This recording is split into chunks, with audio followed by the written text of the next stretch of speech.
Communalism usually refers to a system that integrates communal ownership and federations of highly localized independent communities. A prominent libertarian socialist, Bookchin, defines communalism as a theory of government or a system of government in which independent communes participate in a federation, as well as the principles and practice of communal ownership. This usage of communalism appears to have emerged during the late 20th century to distinguish commune-based systems from other political movements and/or governments espousing similar ideas. In particular, earlier communities and movements advocating such practices were often described as anarchist, socialist, and/or communist.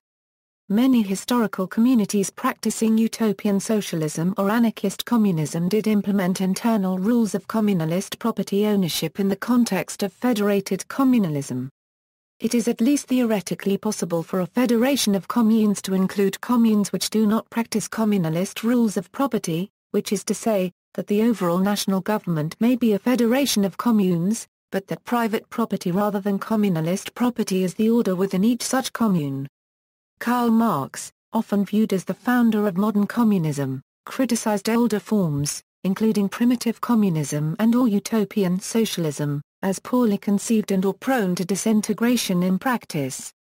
Communalism in the form described above is distinct from the predominant usage in South Asian forms of English, allegiance to a particular ethnic and/or religious group rather than to a broader society. As such, this usage is synonymous with sectarianism and associated with communal violence.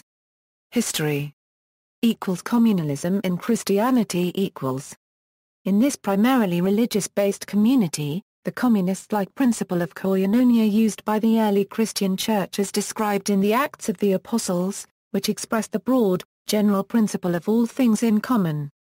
Communalistic tendencies were often present in radical Reformation-era Christian movements in Europe. Some features of Waldensian movement and associated communes in northern Italy in the 13th and 14th centuries followed certain aspects of communal ownership. Famously, Czech Taborites in the 15th century attempted to build a society of shared property in the city of Tabor in South Bohemia.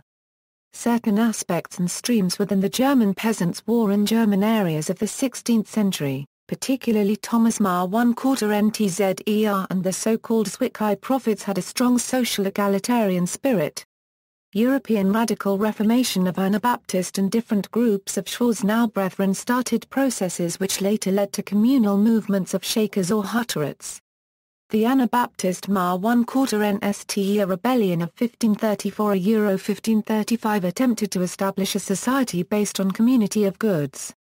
All of these post-Reformation attempts were led by biblical literalism in which they referred to previously mentioned passages from the Book of Acts.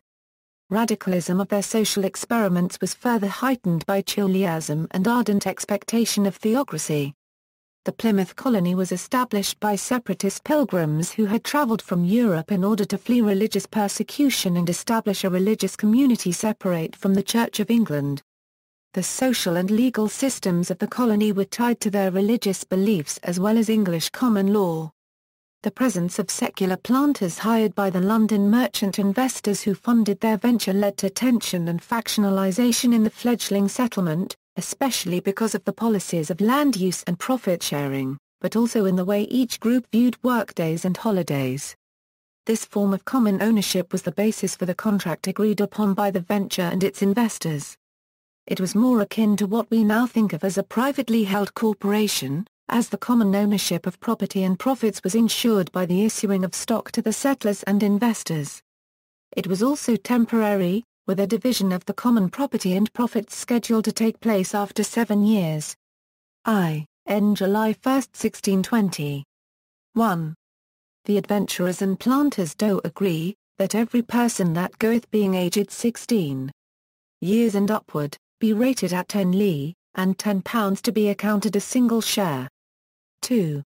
That he that goeth in person, and furnisheth himself out with 10 li, either in money or other provisions, be accounted as having 20 li in stock, and in the division shall receive a double share.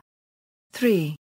The persons transported and the adventurers shall continue their joint stock and partnership togita, the space of 7 years, during which time, all profits and benefits that are got by trade, traffic, trucking, working, fishing, or any other means of any person or persons, remain still in ye commune stock until the division. 4. That at their coming there, they chose out such a number of fit persons, as may furnish their ships and boats for fishing upon the sea, employing the rest in their several faculties upon ye land, as building houses, tilling, and planting ye ground, and making such commodities as shall be most useful for the colony. 5. That at the end of the 7 years, the capital and profits, viz. the houses, lands, goods and chattels, be equally divided betwixt ye adventurers, and planters. Wch done, every man shall be free from other of them of any debt or detriment concerning this adventure. 6. Whosoever cometh to the colony hereafter, or putteth any into the stock, shall at the end of the 7 years be allowed proportionably to the time of his so doing. 7.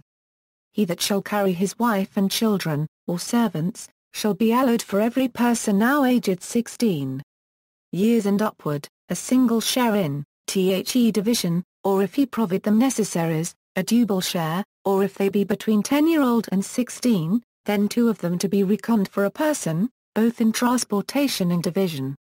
8. That such children as now go, and are under ye age of 10 years, have no other share in the division, but 50 aces of unmanured land. 9. That such persons as die before the 7 years be expired, their executors to have their part or share at the division, proportionably to the time of their life in the colony. 10. That all such persons as are of this colony, are to have their meat, drink, apparel, and all provisions out of the common stock and goods of the said colony. Although each family controlled their own home and possessions, corn was farmed on a communal plot of land with the harvest divided equally amongst the settlers. The secular planters resented having to share their harvest with families whose religious beliefs so sharply conflicted with their own and as a result shirked work and resorted to thievery, whilst the pilgrims resented the secular planters taking days off for holidays and their frequent carousing and revelry which often left them unfit for work. This conflict resulted in a corn production which was insufficient for the needs of the settlement. Because further supplies from their investors were withheld due to a dispute of the agreed-upon payments from the settlement, starvation became imminent. As a result, for the planting of 1623, each family was temporarily assigned their own plot of land to tend with the right to keep all that was harvested from that plot, whether it be sufficient or not, and all other production responsibilities and the goods produced therefrom would continue to remain as was originally agreed upon. In the mid-17th century the true levellers, followers of Gerard Winstanley, believed in the concept of levelling men's estates in order to create equality. They also took over common land for what they believed to be the common good. The Latter-day Saint movement. In the 19th century the Church of Jesus Christ of Latter-day Saints attempted to live a form of Christian communalism called the Law of Consecration, using organizations described as the United Order. This was established under Joseph Smith and was first practiced in Kirtland, Ohio in the early 1830s. This originally helped Latter-day Saints with settling in Ohio and was to have helped with building and sustaining entire communities in Missouri, including Independence, Adam-on-the-Armen, and Far West. Subsequent events, including the 1838 Mormon War, made it impossible for these communities to thrive. The Church of Jesus Christ of Latter-day Saints equals. After the followers of Brigham Young settled in the Utah Territory, the Church of Jesus Christ of Latter-day Saints began to establish a series of community cooperatives, which were collectively called the United Order of Enoch. This program was used in at least 200 LDS communities, most of them in outlying rural areas, away from the central Mormon settlements. Most of the cooperatives lasted for only 2 or 3 years before returning to a more standard economic system. One of the last United Order cooperatives was located in Orderville, which continued until an 1885 anti-polygamy law enforcement action under the Edmunds Act effectively ended it by jailing many of its leaders. The law of consecration was an attempt to base income on a family's actual needs and wants, not on their ability to produce. This was to be done through a strictly voluntary covenant.